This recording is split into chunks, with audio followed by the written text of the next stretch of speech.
Hello students, आज हम class 8th की साइंस की वर्कशीट करेंगे।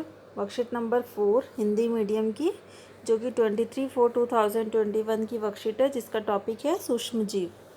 कल रात पिंकी के भाई को बहुत तेज़ बुखार था। साथ में उसको पेट दर्द था और उल्टी भी हो रही थी। माँ उसको डॉक्टर के पास ले गई। डॉक्टर ने कहा कि उसके भाई को एंटीबायोटिक की गोली या इंजेक्शन देना पड़ेगा। ठीक है। अब ये एंटीबायोटिक होते क्या हैं? एंटीबायोटिक जो होते हैं, ये 3 एग्जाम्पल है एंटीबायोटिक के: टेट्रासाइक्लिन, पेनिसिलिन और स्ट्रेप्टोमाइसिन। ठीक है। ये सूक्ष्म जीवों से, सूक्ष्म जीव कौन से थे? जीवाणु और कवक। एंटीबायोटिक जो होता है सूक्ष्म जीवों से बनाई जाने वाली दवाई है।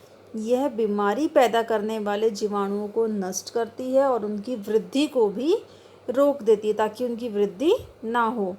पशु पक्षियों व पौधों में भी रोग को नियंत्रण करने के लिए एंटीबायोटिक का प्रयोग किया जाता है। अलेक्जेंडर फ्लेमिंग थे, उन्होंने सबसे पहले पेनिसिलिन नाम की एंटीबायोटिक की खोज की थी। पेनिसिलिन क्या है? अभी हमने पढ़ा, ये एंटीबायोटिक का एग्जाम्पल है। ठीक है। तो जो एंटीबायोटिक है पेनिसिलिन, उसकी खोज सबसे पहले किसने की थी? अलेक्जेंडर फ्लेमिंग ने। ठीक है।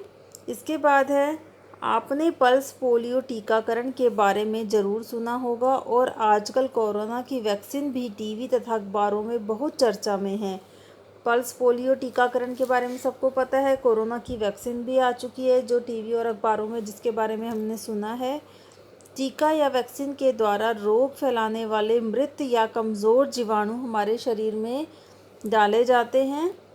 जो टीका होता है या वैक्सीन होती है, उसके द्वारा क्या होता है कि जो भी रोग फैलाने वाले जो कीटाणु हैं, जो जीवाणु हैं, वो मृत या कमज़ोर जीवाणु हमारे शरीर में डाले जाते हैं। इन जीवाणुओं से लड़ने के लिए हमारा शरीर प्रतिरक्षी उत्पन्न करता है। इस प्रकार हमारा शरीर जो होता है रोगों से लड़ने के लिए हमेशा तैयार रहता है।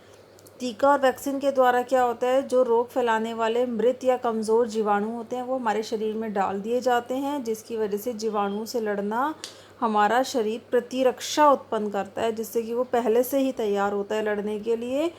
और जैसे ही कोई रोग या कोई बीमारी हमारे शरीर में एंटर करती है, तो वो जो टीका या वैक्सीन के द्वारा जो भी प्रतिरक्षी उत्पन्न हुआ है, वो हमारे शरीर में बीमारियों को या उस जीवाणु को मार देता है। ठीक है। यह प्रतिरक्षी हमारे शरीर में आजीवन बने रहते हैं और रोगों से लड़ने के लिए हमेशा तैयार रहते हैं। इसीलिए बच्चों को जो होता है बचपन में टीके लगाए जाते हैं, ताकि उनका शरीर आजीवन बीमारियों से लड़ने के लिए तैयार रहे। बचपन में ही बच्चों को टीके लगा देते हैं, ताकि जब वो बड़ा हो जाए तो अगर उसको कोई बीमारी हो तो वो उसका शरीर उनसे लड़ने के लिए तैयार रहे। ठीक है। तो फर्स्ट इसके बाद एडवर्ड जेनर नामक वैज्ञानिक था, जिन्होंने चेचक के टीके की खोज की थी। Edward Jenner. फर्स्ट क्वेश्चन देखते हैं, एंटीबायोटिक किसे कहते हैं? तो एंटीबायोटिक क्या होते हैं? अभी हमने पढ़ा था, एंटीबायोटिक जो होते हैं वो सूक्ष्म जीवों से बनाई जाने वाली दवाई है। ये हमारा फर्स्ट का आंसर हो जाएगा। इसमें साथ में हम 3 एग्जाम्पल लिख सकते हैं एंटीबायोटिक के: टेट्रासाइक्लिन, पेनिसिलिन और स्ट्रेप्टोमाइसिन। ठीक है। नेक्स्ट है, किन्हीं 3 एंटीबायोटिक के नाम बताने हैं। तो अभी 3 एंटीबायोटिक के नाम मैंने अभी बताए हैं। ठीक है। ये 3 एंटीबायोटिक के नाम हैं। इसके बाद थर्ड क्वेश्चन देखते हैं, एंटीबायोटिक की खोज किसने सबसे पहले की? एंटीबायोटिक की खोज किसने की थी सबसे पहले? अलेक्जेंडर फ्लेमिंग ने। कौन से एंटीबायोटिक की? पेनिसिलिन नाम के। ठीक है। एंटीबायोटिक की खोज की थी किसने? अलेक्जेंडर फ्लेमिंग ने। ये हमारा थर्ड का आंसर था। इसके बाद फोर्थ क्वेश्चन देखते हैं, वैक्सीन किसे कहते हैं?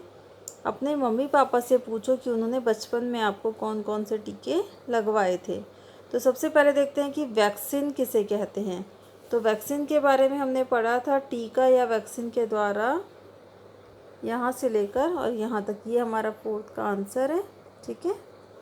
और कौन कौन से वैक्सीन या टीके लगते हैं जो बचपन में? तो सबसे पहले लगता है डीपीटी, एक वैक्सीन या टीका जो भी कह सकते हैं। और क्या कह सकते हैं हम? बीसीजी भी होता है। ठीक है। बीसीजी।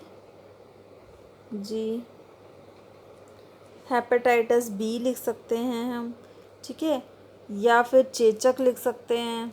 तो ये सब हमारे एग्जाम्पल हैं 4th क्वेश्चन के वैक्सीन्स के। तो बेटा आज की वर्कशीट हमारी कंप्लीट हो गई है। अब हम मिलते हैं अपनी नेक्स्ट वीडियो में। ओके।